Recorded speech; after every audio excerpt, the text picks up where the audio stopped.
신나는 동화여행, 재미있는 옛날 이야기. 소금장수의 파란 구슬. 햇볕이 쨍쨍 내리쬐는 어느 여름날이었습니다. 소금 사려! 소금 사려! 소금장수는 땀을 뻘뻘 흘리며 소금을 팔러 다녔어요. 눈보다도 깨끗한 소금 사려!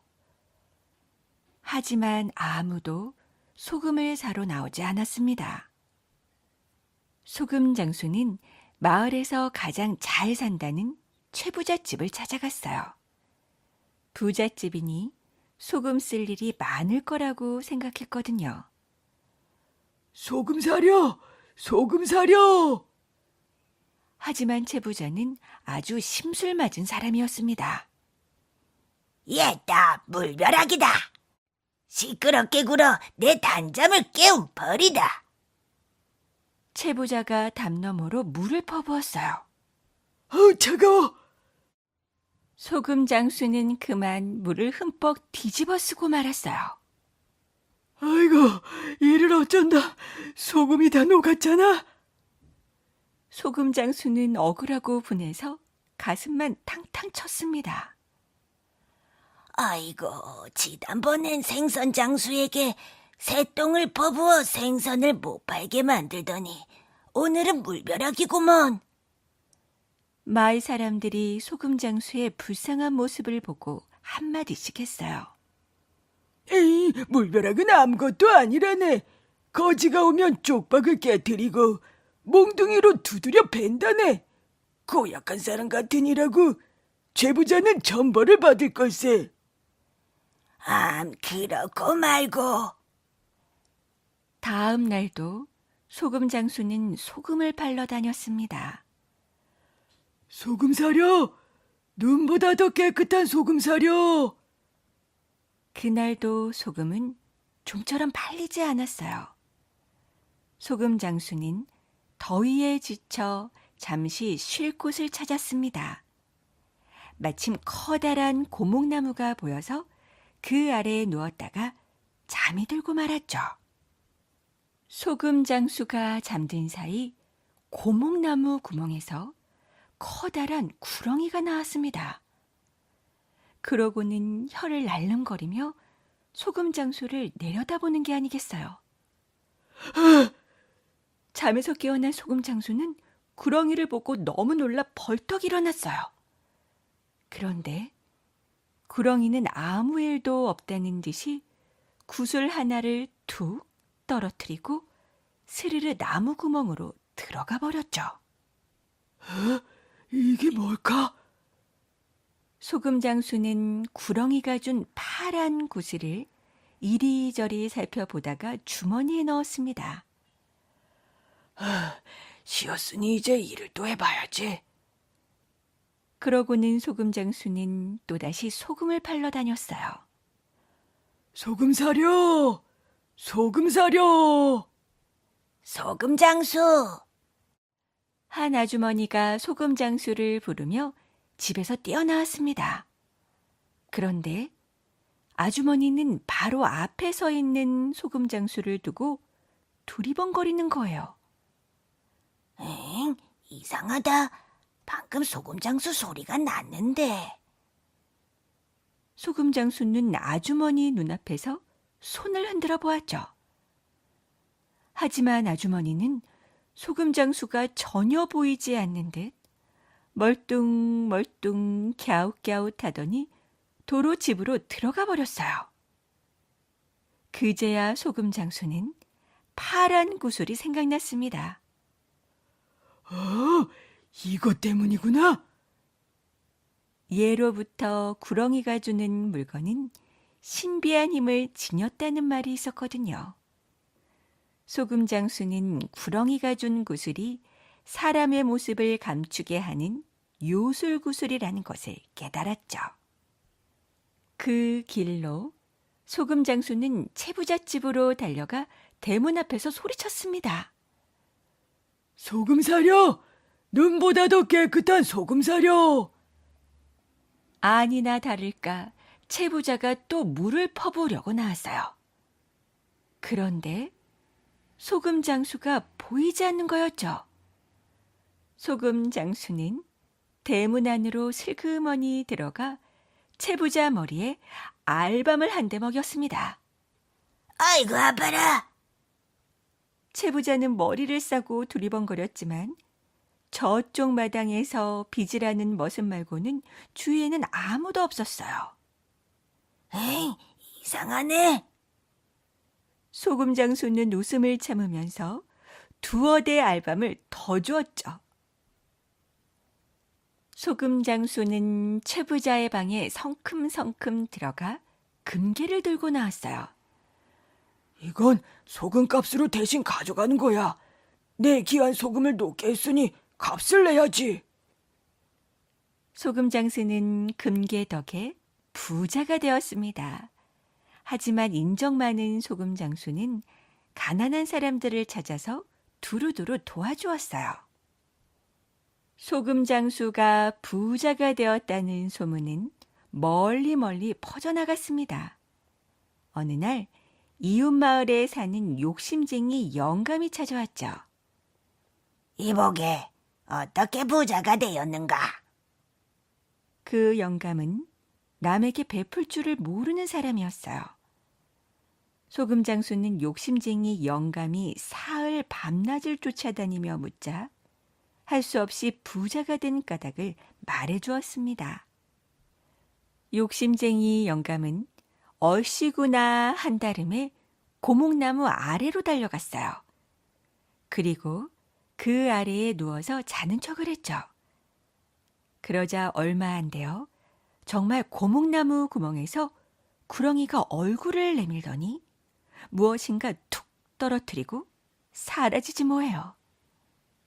얼씨구나, 나도 이제 부자가 될 거야. 욕심쟁이 영감은 벌떡 일어나 구렁이가 떨어뜨린 것을 찾아보았습니다. 하지만 아무리 찾아보아도 구슬 같은 것은 보이지 않았죠. 잉, 안 되겠다. 집에 가서 찾아봐야지. 욕심쟁이 영감은 나무 아래에 있는 것들을 죄다 긁어 모아 집으로 돌아왔어요. 그러고는 가져온 것을 방바닥에 늘어놓고 아내와 마주 앉았죠. 마누라, 내 모습이 보이면 보인다. 안 보이면 안 보인다 대답해 주으려.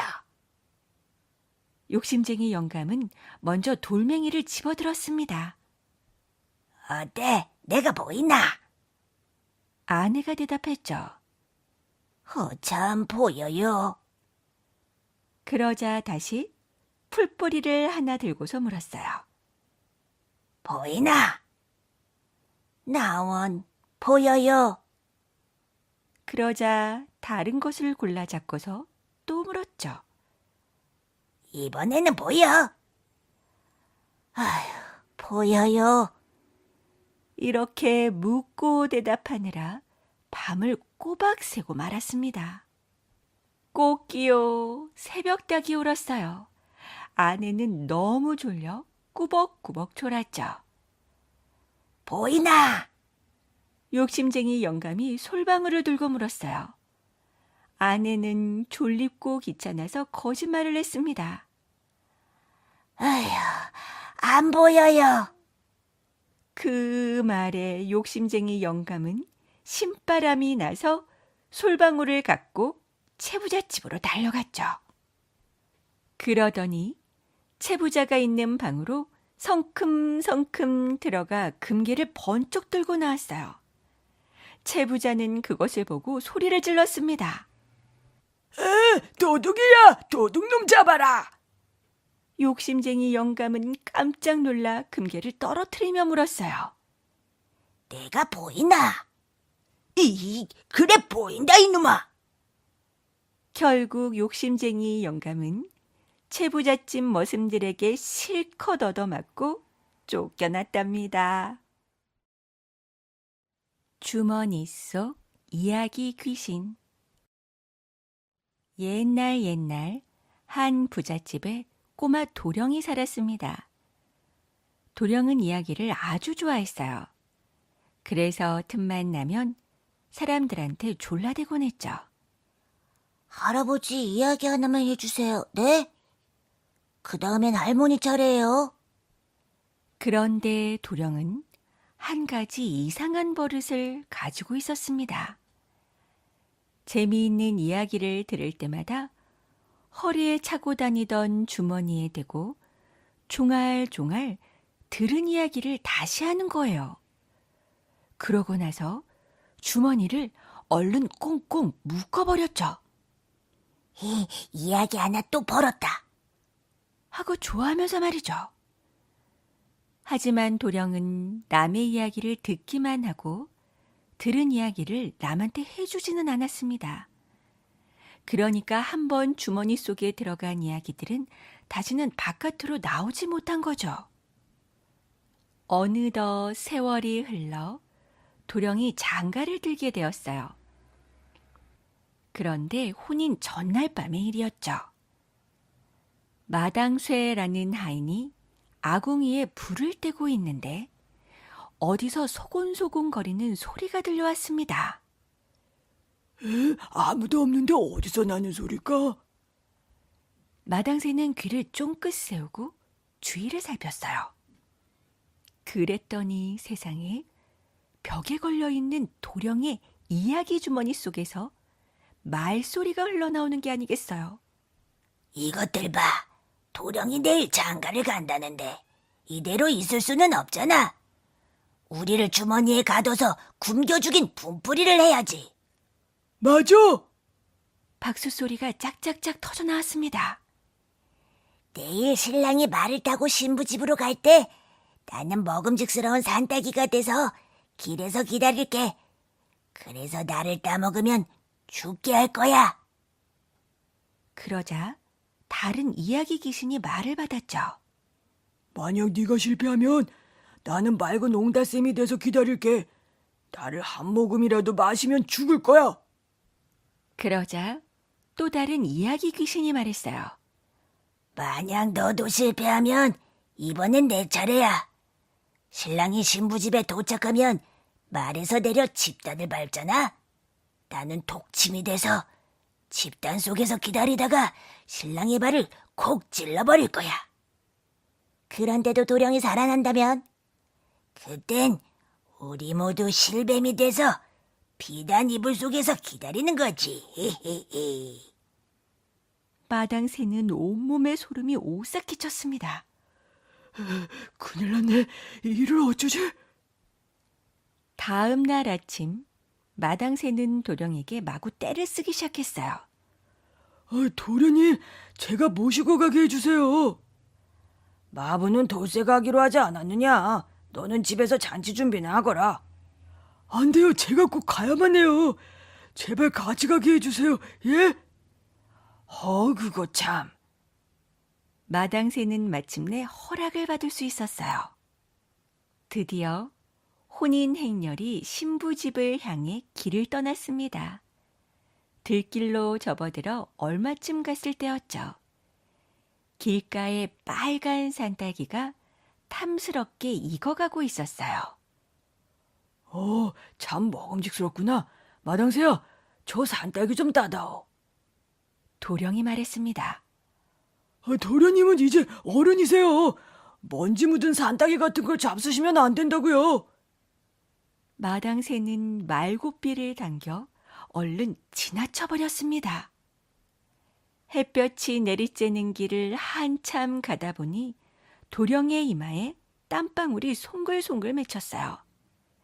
마침 길가에 맑은 옹달샘이 나타나자 도령은 몹시 반가웠습니다.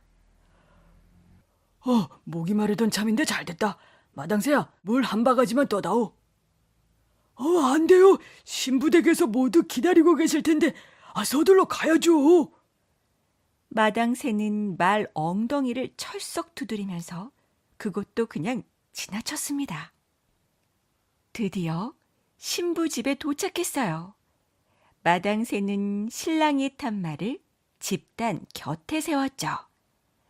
신랑이 말에서 내려 집단을 밟으려고 할 때 마당새가 말을 힘껏 꼬집었어요. 깜짝 놀란 말이 아빠를 치켜드는 바람에 신랑은 말에서 쿵 떨어지고 말았습니다. 신랑의 모습에 잔치 마당에서는 한바탕 웃음이 터졌어요. 도령은 창피해서 얼굴이 빨개졌죠. 마당새 녀석 하루 종일 나를 골탕 먹이는구나. 어디 나중에 두고 보자. 도령은 몹시 약이 올랐지만 어쩔 수 없었어요. 결혼식이 코앞이라 꾹꾹 눌러 참는 수밖에요. 그렇게 혼인식은 무사히 끝이 났습니다. 밤이 깊자 신랑 신부는 신방에 들어갔어요. 신방의 불을 막 껐을 때였죠. 갑자기 방문을 와락 열고 시커먼 그림자가 쑥 뛰어들어왔습니다. 그것도 커다란 칼을 들고 말이죠. 누구냐? 놀라지 마세요. 저 마당새예요. 마당새 내 이놈, 이게 무슨 짓이냐? 이유는 나중에 말씀드릴게요. 두 분 얼른 바깥으로 나가 계세요. 얼른요. 다짜고짜 신랑 신부를 내쫓은 마당새는 먼저 불을 켰습니다. 그리고 비단 이불을 확 젖혔죠. 그랬더니 그곳엔 실뱀이 우글우글거렸어요. 그렇게 뱀을 모두 없앤 마당새는 신랑에게 지금까지 있었던 일들을 차근차근 설명했습니다. 사실을 알게 된 신랑은 몹시 고마웠어요. 그래서 마당새의 종문서를 없애주고 좋은 집에 논밭까지 상으로 주었죠. 그리고 주머니 속에 갇힌 이야기들을 모두 풀어주었습니다. 신이 난 이야기들은 멀리 멀리 훨훨 날아갔답니다. 그 뒤에도 신랑은 여전히 이야기를 좋아했어요. 하지만 예전처럼 이야기 주머니 속에 가두지는 않았죠. 다른 사람들한테 더 재미있게, 더 맛나게 꼭꼭 들려주었습니다. 이야기가 갑갑해서 귀신이 되지 않도록 말이에요. 여러분도 이 이야기를 다른 사람한테 꼭 해주세요. 이야기들은 돌아다녀야 살 수 있다는 말도 빼먹지 말고 말이에요. 부부 바위. 옛날에 굳센 마음씨를 지닌 돌쇠가 자랐어요. 어느 날 돌쇠가 하늘을 보니 무언가가 나풀나풀 내려오고 있었죠. 저게 뭐지? 가봐야겠다. 그런데 하늘에서 내려온 것은 고운 날개 옷을 입은 선녀였습니다. 그런데 선녀는 훌쩍훌쩍 울고 있었어요. 선녀님, 왜 울고 있습니까? 돌쇠가 물었죠. 저는 하늘나라에서 억울한 누명을 쓰고 쫓겨난 선녀랍니다. 돌쇠는 선녀가 불쌍했어요. 그래서 갈 곳 없는 선녀를 집에 데려와 함께 살게 되었죠.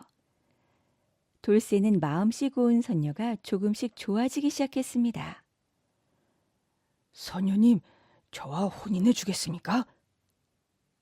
그런데 선녀는 슬퍼하며 대답했어요. 돌쇠님, 제가 만약 돌쇠님과 혼인하면 저는 1년만 함께 살 수 있답니다. 1년 뒤에는 다시 하늘로 올라가야 돼요. 하지만 돌쇠는 선녀의 손을 꼭 잡고 말했어요. 한번 부부로 맺어지면 죽을 때까지 함께 살아야 하는 법이요. 무슨 일이 있더라도 함께 합시다. 그래서 돌쇠와 선녀는 혼인을 하고 행복하게 잘 살게 되었습니다. 그렇게 시간이 흘러 마침내 선녀가 하늘에서 내려온 지 1년째 되는 날이 되었어요. 땡, 땡. 어디선가 맑은 종소리가 울렸죠.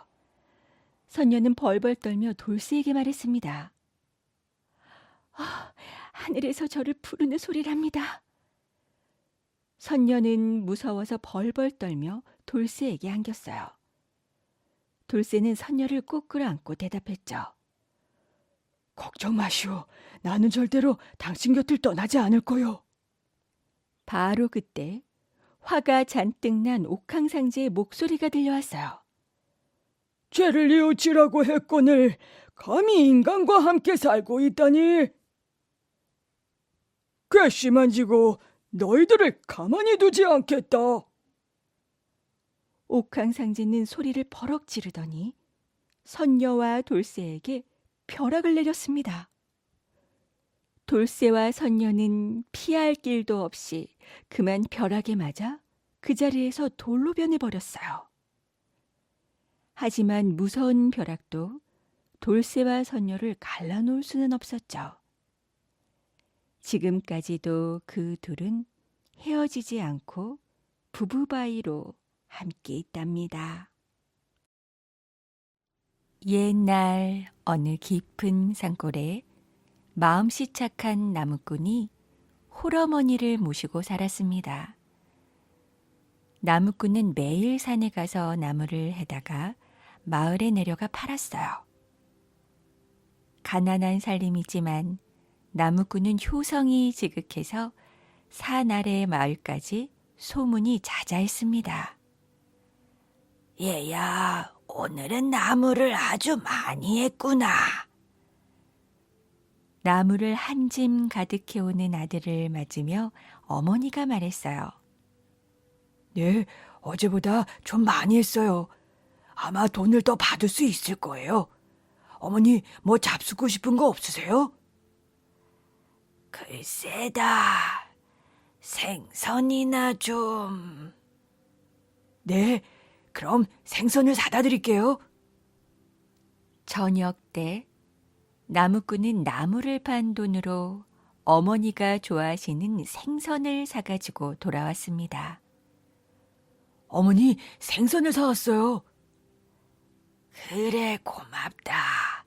그런데 얘야, 생선도 좋지만 네가 장가 드는 게 내 간절한 소원이란다. 정말 걱정이로구나. 걱정 마세요, 어머니. 걱정 말라니, 네 나이가 몇인데 그러느냐. 사실 나이로 보면 나무꾼은 장가들 때가 훨씬 지났습니다. 하지만 너무 가난해서 시집 오겠다는 여자가 없었던 것이죠. 나무꾼은 늙으신 어머니를 편하게 모실 아내를 얻지 못해 늘 마음이 아팠어요. 오늘도 나무꾼은 부지런히 나무를 해서 돈을 모아 장가를 가려고 산으로 갔습니다. 열심히 나무를 하고 있으려니 숲 사이로 사슴 한 마리가 헐떡거리며 달려오고 있었어요. 아저씨, 나무꾼 아저씨, 저는 지금 쫓기고 있어요. 저 좀 살려주세요. 사슴은 겁에 질려 다급하게 말했어요. 사냥꾼에게 쫓기고 있느냐? 네, 어서 좀 숨겨주세요. 그렇다면 큰일이구나. 가엾기도 하지. 어서 이 속에 숨어라.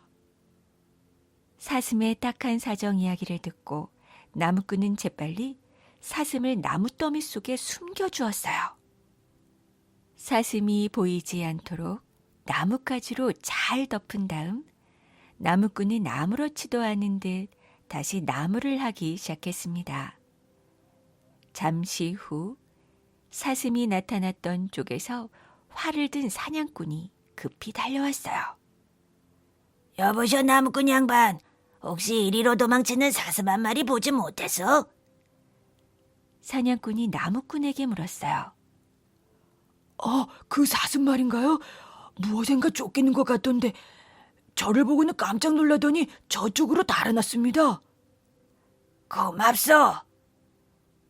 나무꾼이 엉뚱한 방향을 가리키며 대답하자 사냥꾼은 그쪽으로 불이 나게 달려갔어요.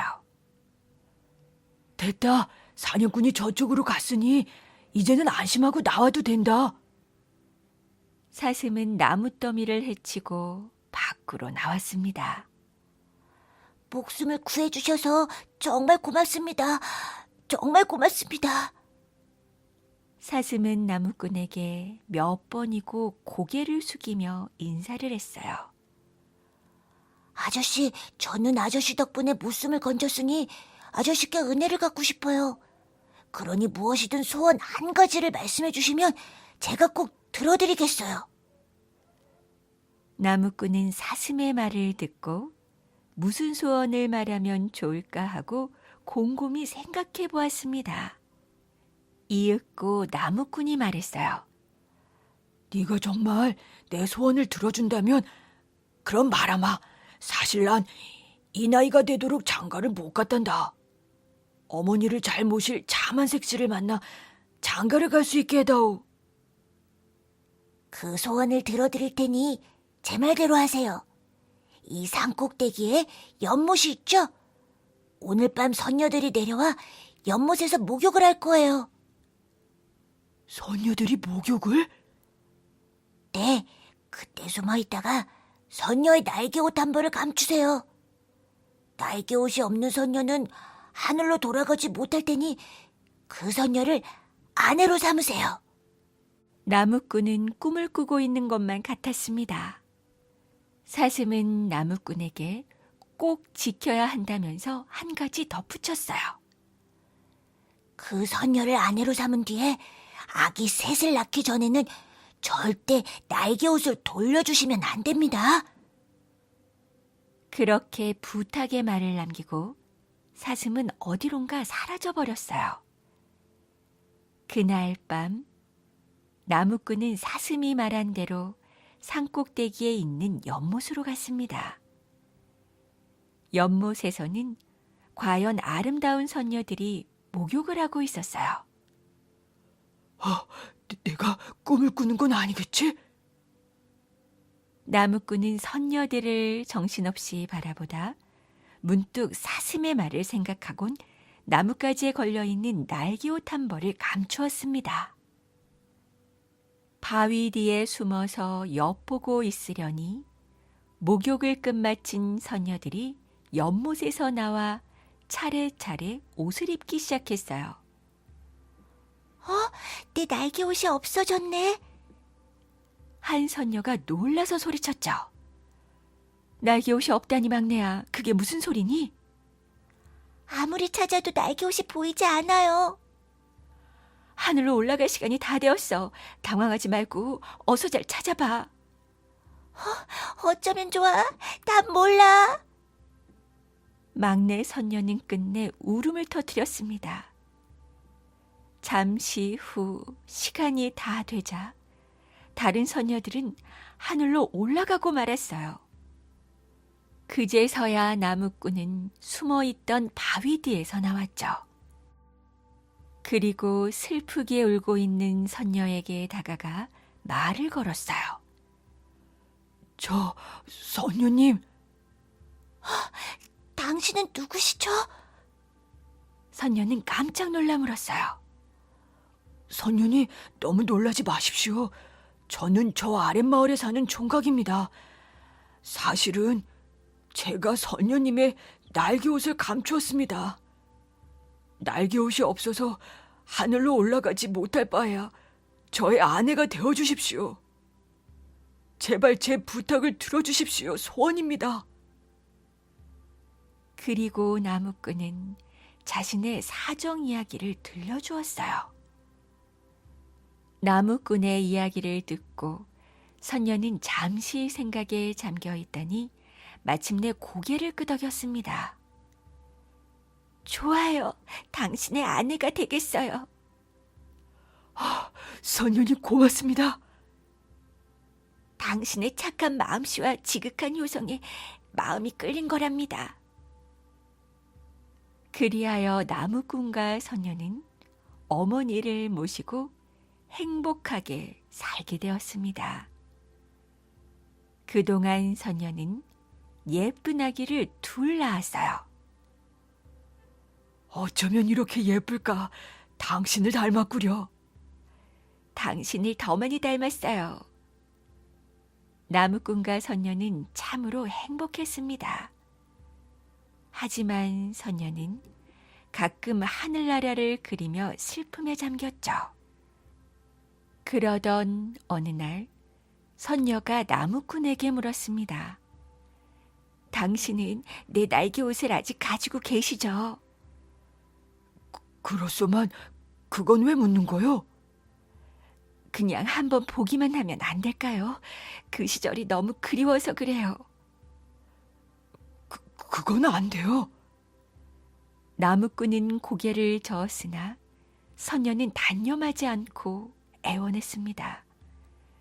제발 한 번만 보게 해주세요.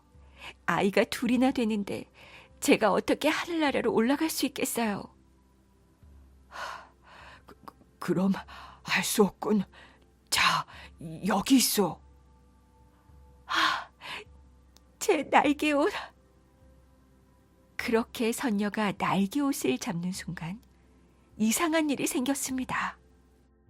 선녀의 눈앞에는 오색 무지개와 아름다운 하늘나라의 광경이 펼쳐졌습니다.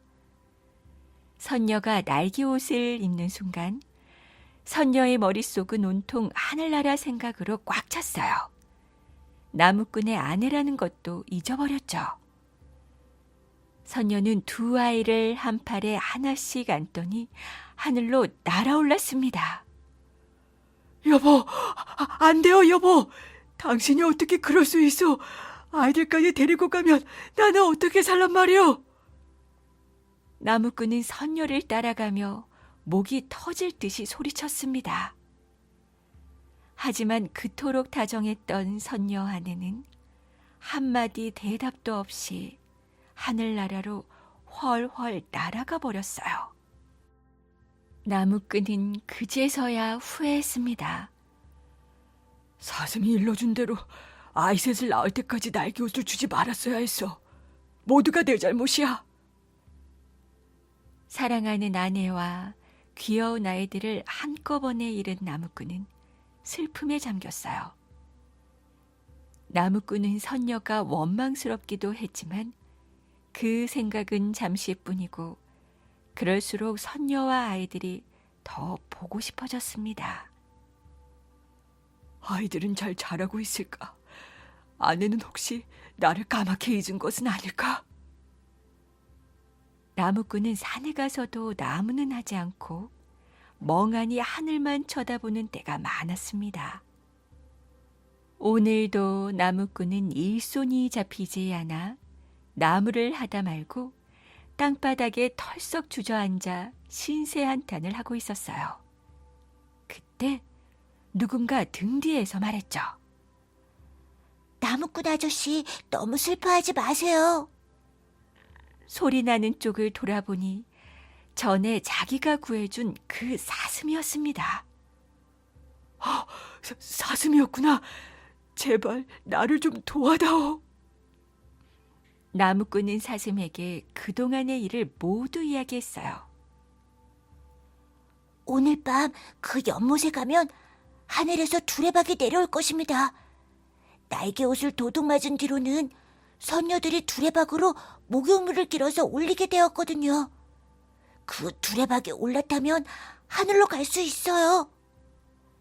밤이 되자 나무꾼은 사슴의 말대로 산꼭대기의 연못으로 갔어요. 과연 하늘에서 큰 두레박이 내려와 연못의 물을 길어 올리고 있었습니다. 옳지, 이때다. 나무꾼은 두레박이 연못에 닿는 순간 재빨리 그 안으로 들어가 앉았어요. 두레박은 달빛이 환한 밤하늘로 올라가기 시작했죠. 이제 아내와 아이들을 만날 수 있겠구나.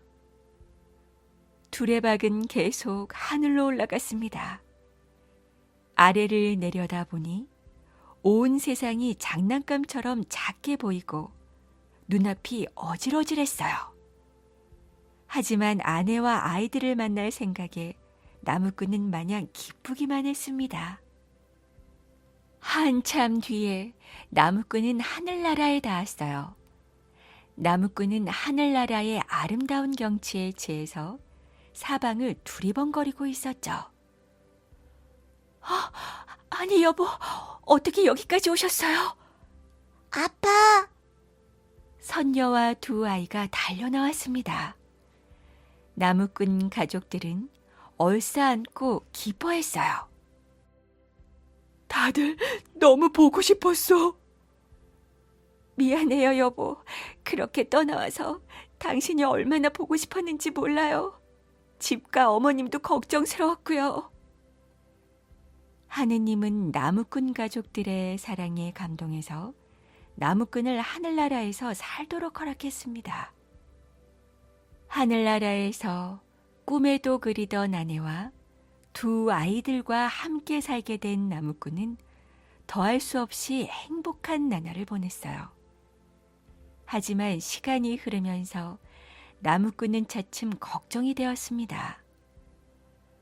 나마저 하늘나라로 온 후 홀로 남아 계신 어머니는 지금쯤 어떻게 지내실까? 그러던 어느 날 나무꾼의 마음을 알아차린 선녀가 말했습니다. 어머님 때문에 그러시죠? 하늘을 나는 용마를 드릴 테니 어머님께 다녀오세요. 하지만 절대로 용마에서 내리시면 안 됩니다. 그러면 다시는 하늘나라로 올 수 없게 됩니다.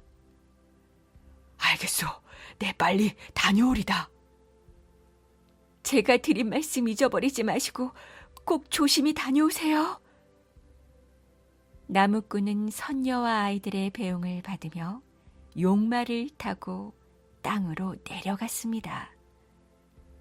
눈 아래 집이 보이자 나무꾼은 크게 외쳤어요. 저 아래 우리 집이 보이는구나. 용마는 금방 나무꾼의 집에 닿았습니다. 어머니, 제가 왔습니다. 이게 누구냐? 얘야, 그동안 어딜 갔었니? 자, 들어가자. 어머니, 저는 말에서 내릴 수가 없습니다. 죄송합니다. 나무꾼은 어머니에게 용마에서 내릴 수 없는 사정을 자세하게 설명해 드렸어요. 그렇다면 할 수 없구나. 하지만 마침 네가 좋아하는 호박죽을 끓였으니 조금만 먹고 가거라. 어머니는 곧 김이 무럭무럭 나는 호박죽 한 그릇을 떠가지고 왔습니다. 나무꾼이 호박죽을 받아든 순간이었어요. 뜨거워. 그릇이 너무 뜨거워 나무꾼은 그 호박죽을 그만 용마의 등에 엎질르고 말았어요. 놀란 용마가 앞발을 쳐드는 바람에 나무꾼은 그만 땅에 떨어지고 말았습니다. 이를 어쩌나. 그 사이 용마는 바람처럼 하늘로 날아가 버렸어요. 나이 많으신 어머니를 모시고 살게 된 건 잘된 일이었지만 아내와 아이들을 더 이상 못 만나게 된 나무꾼은 큰 슬픔에 잠겼습니다. 내가 없는 동안 아내와 아이들은 어떻게 지내고 있을까? 나무꾼은 아내와 아이들에 대한 그리움 때문에 거의 넋이 나갔어요. 얘야, 정신을 차리고 뭘 좀 먹어야지. 아니, 또 어딜 가냐? 어머니, 저 산꼭대기에 연못에 가봐야겠어요. 혹시 두레박이 내려올지도 모르니까요. 나무꾼은 밤만 되면 연못에 가서 기다렸지만 두레박은 2번 다시 내려오지 않았습니다. 나무꾼은 마침내 병이 들어 자리에 눕게 되었어요. 어머니의 걱정은 이만저만이 아니었죠. 제발 정신 좀 차리고 뭘 좀 먹어야지. 이러다가 큰일 나겠구나. 하지만 어머니의 극진한 보살핌도 보람없이 나무꾼의 몸은 점점 쇠약해져서 헛소리까지 하게 되었습니다. 여보, 아가야. 그렇게 시간이 흐르고 나무꾼은 시름시름 앓다가 그만 세상을 떠나버리고 말았어요. 아이고, 이를 어쩌나.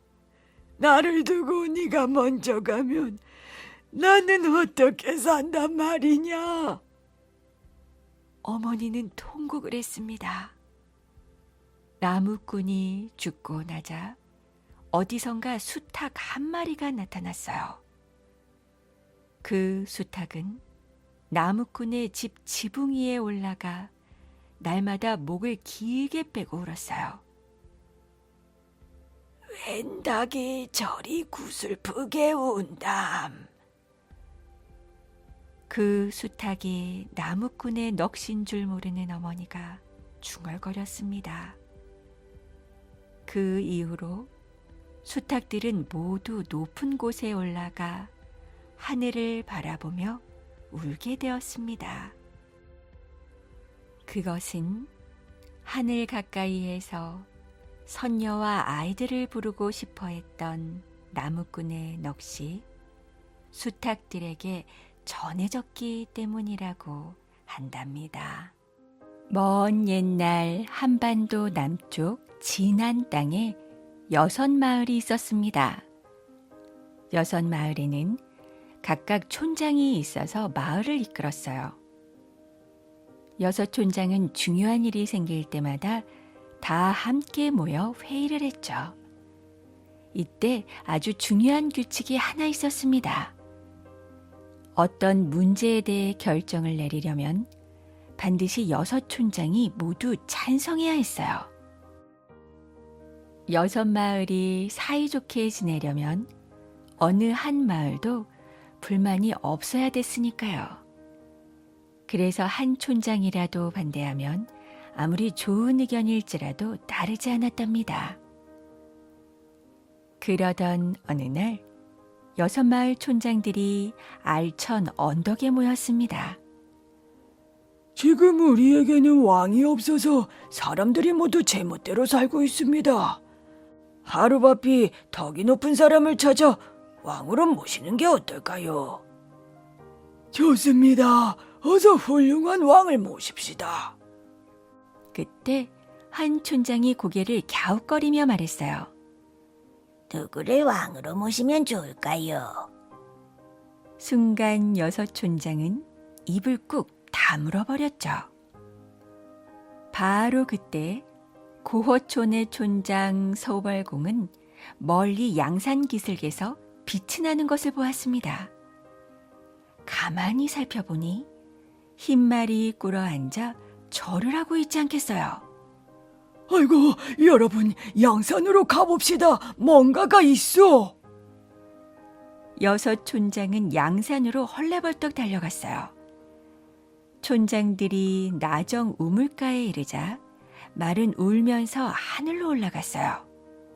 그리고 말이 있던 자리에 박처럼 크고 둥근 자줏빛 알이 놓여 있었습니다. 소벌공이 조심스레 말했어요. 이것은 하늘이 보내준 선물이 분명하오. 알을 쪼개봅시다. 그렇게 해서 촌장들은 조심조심 알을 쪼개보았어요. 알이 쪼개지자 촌장들은 깜짝 놀랐습니다. 알 속에 모습이 단정하고 아름다운 사내 아이가 들어있지 뭐예요. 이 아이는 하늘이 보내신 아이가 틀림이 없습니다. 촌장들은 사내 아이를 동천에 데려가 몸을 씻겼어요. 그러자 아이는 온몸이 황금빛으로 눈부시게 빛났죠. 정말 아름답구나. 촌장들은 기뻐서 어쩔 줄 몰랐습니다. 숲속에 새와 짐승들이 몰려와 함께 춤추며 기뻐했어요. 하늘에는 해와 달이 환히 빛났습니다.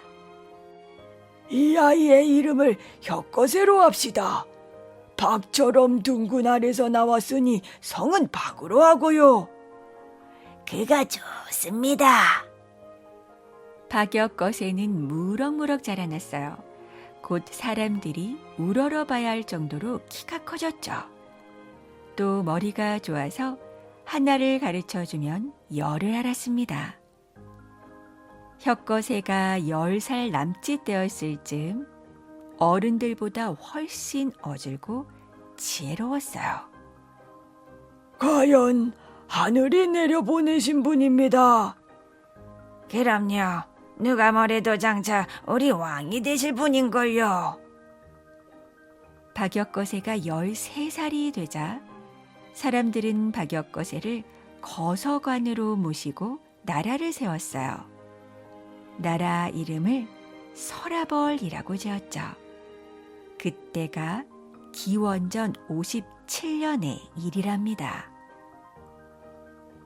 그렇게 몇 년이 흐른 뒤 사량리에 있는 아령 우물가에서 몹시 신기한 일이 일어났습니다.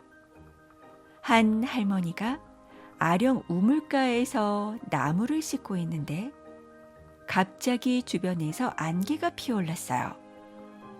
그러더니 커다란 계룡이 나타났죠. 할머니는 깜짝 놀라 뒤로 쿵 넘어졌습니다. 에구머니 사람 살려. 계룡은 오른쪽 옆구리에서 여자아이를 하나 낳고 사라져버렸어요. 놀라서 벌벌 떨던 할머니는 조심스럽게 아기에게 다가갔죠. 세상에 예쁜 여자아이잖아. 그런데 이 모양이 왜 이럴까? 아기의 입이 닭 부리처럼 뾰족하지 뭐예요. 할머니는 아기를 안고 월성의 북천으로 갔어요. 아기를 흐르는 물에 정성껏 씻기니 뾰족한 부리가 톡 떨어져 나갔죠. 할머니는 기뻐하며 아기를 집으로 데려왔습니다. 그리고 아기가 태어난 우물 이름을 따서 아령이라는 이름을 지어주었어요. 소문을 듣고 찾아온 사람들은 아령을 보고 모두 감탄했습니다. 세상에 이렇게 예쁜 아기는 처음 봐요. 아무래도 하늘이 보내준 아이 같아요. 아령은 날이 갈수록 점점 더 예뻐졌어요. 마음씨도 고와 주위 사람들의 칭찬이 자자했습니다.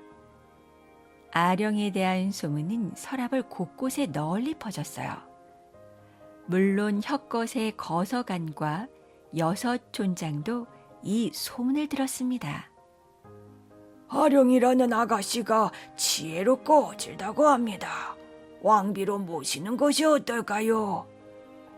듣자 하니 계룡의 옆구리에서 태어났다고 하더군요. 아령 아가씨 역시 하늘이 내려보낸 분이 틀림없습니다.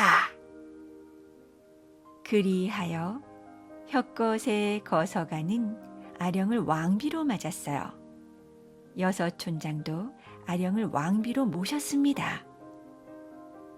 혁거새 거서관과 아령은 훌륭한 왕과 왕비가 되었어요. 백성을 사랑하고 나라를 지혜롭게 잘 다스렸죠. 서라벌은 점점 살기 좋아졌고 백성들도 늘어났습니다.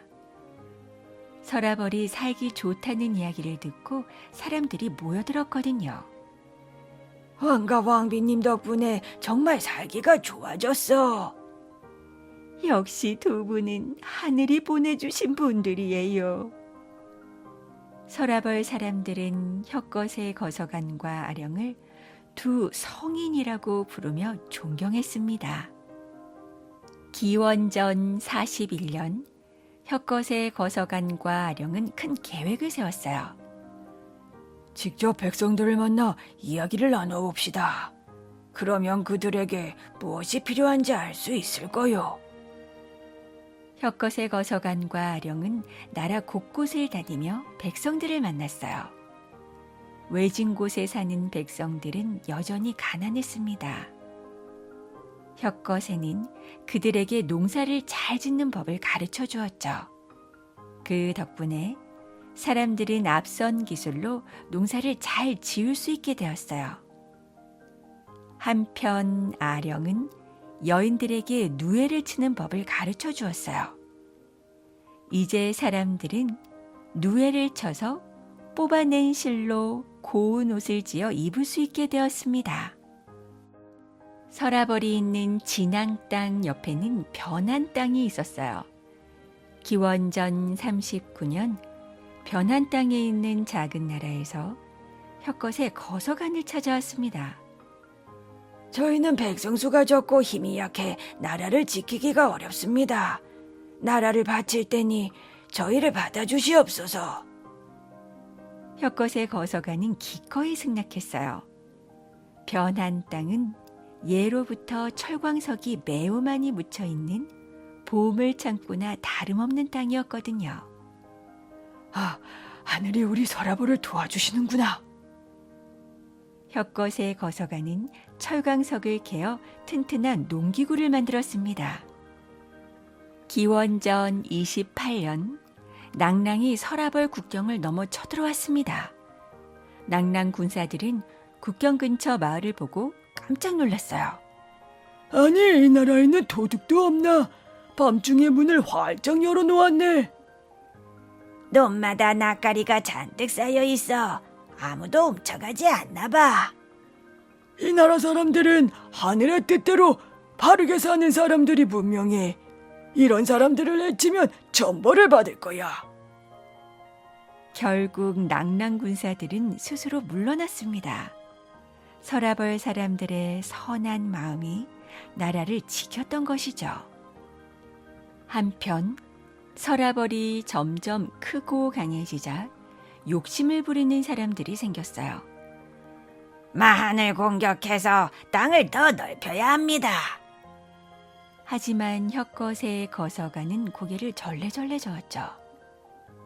전쟁을 해서 땅을 넓힌 나라를 좋은 나라라고 할 수 있겠어. 백성들이 편히 살 수 있는 나라가 진정 좋은 나라지요. 나는 내 착한 백성들을 전쟁에 시달리게 하고 싶지 않소. 항상 어진 마음으로 나라를 다스리던 혁것의 거서관은 왕이 된 지 61년 만에 숨을 거두었어요. 알령 또한 혁것의 거서관을 따라 세상을 떠났죠. 혁것의 거서관은 남해라는 아들을 두었습니다. 혁거세의 뒤를 이어 남의 왕자가 왕위에 오르니 그가 바로 신라 두 번째 왕 남의 차차웅이랍니다. 힘보다는 덕으로 백성을 보살핀 혁것의 거서관. 그가 세운 서라벌은 훗날 삼국 통일을 이루는 신라로 발전했어요. 이름 그대로 혁것의 거서관은 신라의 빛이 되었답니다.